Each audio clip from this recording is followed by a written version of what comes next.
Hey, I'm Alexi, and I'm here to talk to you about designing types for R empirically. This is joint work with Aviral Goel, Filip, Křikava, and Vitek, my friends and colleagues at Northeastern University and Czech Technical University in Prague. So R is a distinguished data science language dating back some nearly 30 years. It was developed for and by statisticians, initially and primarily as a glue language to allow them to better interface with statistical subroutines written in C and Fortran. It is a language that inherently fosters interactive programming, and that is idiomatic use of the language is for data scientists to interact with their data in some sort of a REPL. And for these reasons, it presents itself as an interesting point in the design space of programming languages from a research perspective. So why would we want to build types for R? Well, as it happens, in R, errors can go undetected. So for instance, consider this function called scale matrix, which is supposed to take some matrix M and a scaling factor, here defaulting to 1, and multiply that factor by the matrix. If we define a matrix using the matrix constructor, here we're creating a 2 by 3 matrix of 1s, and pass that to scale matrix with a scaling factor of 2, we get the intended result of the scaling factor being multiplied by each matrix element. If instead we call scale matrix with a scaling factor of some vector with 2, 4, and 6, we get the curious behavior of each vector element being multiplied by its corresponding row in the matrix, which is probably not the intent of the programmer, and one might conceive of this as a type error. As it happens, our programmers do care about type, and especially about things like this.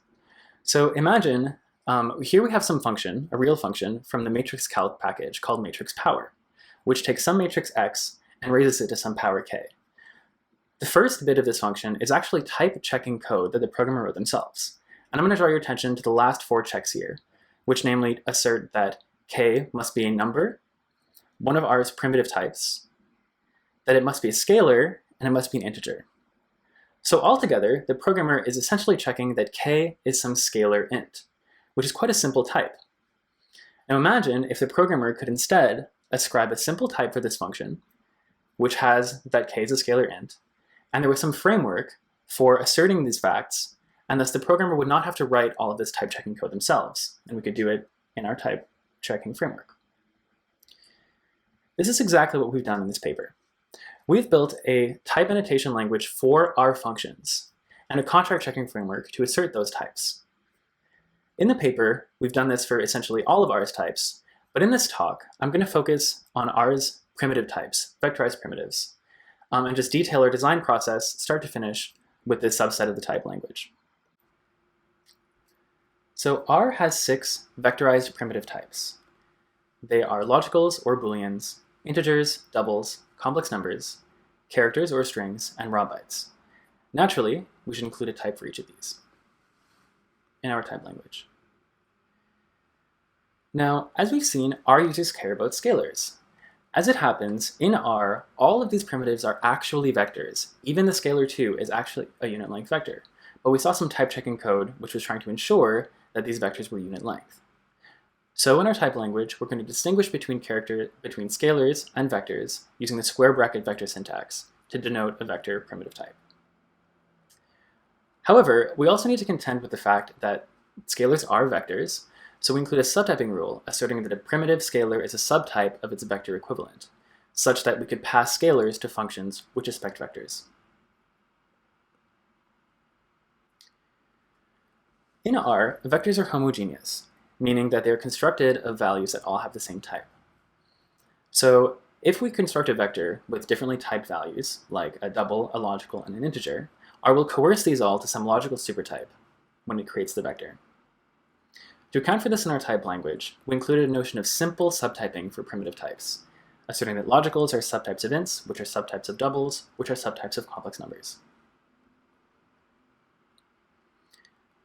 Next, R, being a data science language, has a notion of missing values or missing observations. So for statisticians, it's very important to have a notion of a missing observation. And R does this with the NA, or non-available value. Now, as I mentioned, R vectors are homogeneous, and R vectors are the building blocks of data in the language. Thus, each primitive type has its own distinguished NA, such that it can fit in vectors of different types. So to add this to our type language, we can denote primitive types, prepending them with a caret, indicating that this type can contain NAs. And note here that raws do not have, or are not allowed to contain, there is no NA raw, so there's no NA-able raw type.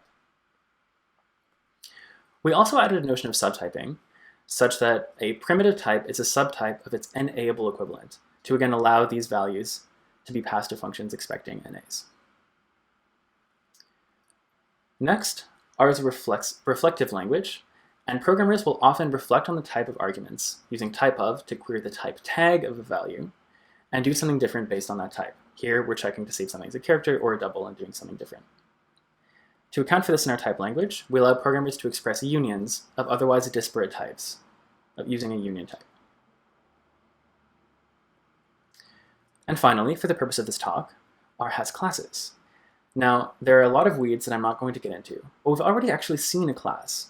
The matrix we constructed earlier, in fact, has matrix class. And to allow users to specify these types in our type language and to allow this type to be expressed, we include a class type, a simple notion of class, where we just list all of the class names associated with the value and make that the class type. So that's the first weed. In R, values can have multiple classes, but we're not going to get into that now. So here we have a type annotation language, and we want to get this language in the hands of programmers. To that end, we've developed Contractor, which is a contract checking framework that implements the type language we presented. It is a package available on base R, so any programmer can just download it and use it. And the idea is that programmers can specify function types using the expected documentation syntax of R, which is the R oxygen package. What Contractor will do is it will assert this type as a contract, and it will check that contract every time a function is called, such that if a function is called with incorrectly typed value, Contractor will report either a warning or an error, indicating the failure. So, thus far, we've discussed a very simple type annotation language and framework for checking contracts for R functions. We have conceived of this based on our own understanding of R, but we don't really know if this type language is representative of our code, of how our users use the language, or also if it would be useful to programmers. We have a guess, but we don't really know. To shore this up, our thought is to collect some data on how our users use the notion of type in the language, and try to see how well that matches up with our conception of what types should be in R. So we're going to conduct an experiment, but before we're even thinking about that, we need a way to infer our types for our user code. To that end, we developed a tool called Type Tracer, which is a dynamic analysis written on a modified RVM that is capable of inferring types for R functions by running R code. To find running R code, we turned naturally to CRAN, the Comprehensive R Archive Network. CRAN is a curated repository of R packages, and the important fact of this is that each of the packages must have example, test, and vignette code, runnable code snippets which showcase how the package is intended to be used, which we believe to be quite representative of how our users would use these packages.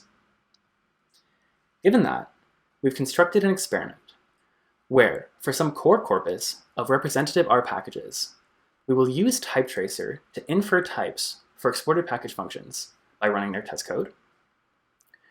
Then, we will find clients for these packages. We will install these types and use Contractor to assert them while running client, test, example, and vignette code, trying to see how many types are violated, and so on. Our core corpus selection criteria was that we wanted packages where the test examples and vignettes had over 65% code coverage, indicating that they were well tested, and also that there were more than or equal to 5 clients to show that these packages were actually representative and widely used. We came up with over 400 packages in our core corpus and over 8,000 in our reverse dependencies. Now, there's a lot of findings, and I can talk about them for hours, but instead I will focus on a few salient points that are related to the types that I've discussed earlier. The first thing I'd like to show you is the breakdown of types that Type Tracer inferred for arguments. So we've split up these types into different kinds. So all scalars have a scalar kind, all classes have a class kind, and so on. You'll note, of course, that there are more kinds here than I discussed, but remember, we're focusing on a small subset of our type language right now. So let's see, how many types had a scalar type? How many arguments had a scalar type? As it happens, 33% of arguments were inferred to have a scalar type, which is interesting because in spite of R being a language where the primitives are vectorized, in many, many cases, programmers were using arguments as though they were scalars. An example of such a function is the combin function, which implicitly requires its first argument to be a scalar. As you see in these if statements, in R, the argument passed to a conditional must be a scalar, else it will report a warning. TypeTracer inferred the type of combin correctly to have the first argument be a double scalar, so this should work out fine. Next, we were curious about how often missing values showed up in types. It turns out that the overwhelming majority of vector and primitive types had no NAs, and only 3% of them were NA full, or only 3% of argument types overall were NA full. This is perhaps unsurprising, because even though the notion of a missing value is very important in data science, it's not exactly something programmers want to contend with. Consider, for example, this function, binom profile, which, for the first bit of the function, does some sanitization, removing NAs from the arguments that were passed. For binom profile, TypeTracer inferred that the first two arguments had double vector types, and these were NA-free. So even though this function can contain NAs, it was never tested using NAs, which is actually interesting in and of itself. But also, if this type were inserted and contractor would assert this type, the user would not actually have to write the sanitization code because contractor would already assert that these arguments had no NAs in them. Also, an interesting point is that writing a function which can handle NAs is more work in R. And indeed, this is reflected in our types, as specifying that a vector type or a primitive type can contain NAs requires a little bit more work by inserting that caret. So just a little, in the spirit of making things more difficult for programmers. So that was some discussion of a breakdown of the argument types that TypeTracer inferred, but now we're going to turn our attention to a discussion of how the contracts for those types were asserted in client code. So over 90 million contract assertions were recorded while running the client code. And of those, only 2% of contract assertions failed. In fact, of the over 100,000 parameter types that were inferred by TypeTracer, only 2% of them were ever violated in the clients. Together, this means that TypeTracer inferred types for functions that matched up with how the clients were expecting functions to be used. And thus we say that the types inferred by TypeTracer were robust. Of these 2% violations, nearly 80% of them involved classes in some way. Now you'll recall classes were something of a deliberate omission in our type language. We have a type for classes, but we don't do anything much with it. And many of the assertion failures were related to classes. In future work, we will expand on our class types and hopefully be able to deal with these assertion failures, but for the moment, this is what we're dealing with. Finally, we were curious to see how useful this very simple type annotation language would be to our programmers currently. So we saw some instances earlier of type checking code, but the most common way for our users to check types is actually using assertion packages. For instance, the stop if not assertion in R's base package takes some list of expressions, evaluates them all, and if any of them evaluates to false, it produces an error. So nearly 40% of the packages in our core corpus used these assertions. And this assertion that I mentioned that I have on the slide here is basically asserting that X is a scalar character with no NAs. That's a type in our type language. So as it happens, 50% of assertions like this can actually be removed outright. They're completely replaced by contractor, or they can be replaced by contractor. An additional 10% can be simplified. So for instance, the assertion we had earlier can be completely removed by having an NA-free scalar character type. And an additional assertion, which asserts some richer information, can be mostly simplified by removing the basic check. So throughout this talk, I presented the sort of the design of a very simple type language for our function types, and a framework for checking these types as contracts on functions. To get an idea if these were representative of our code, we conducted an experimental evaluation, an empirical evaluation, where we gathered usage of types and we tried to see if the way that programmers were using types matched up with our expectations and our type language. There's a lot more to this. This is just the foundation of what will eventually become a type system for R. And if you're curious about more details, our code and our artifact and our data are all open source.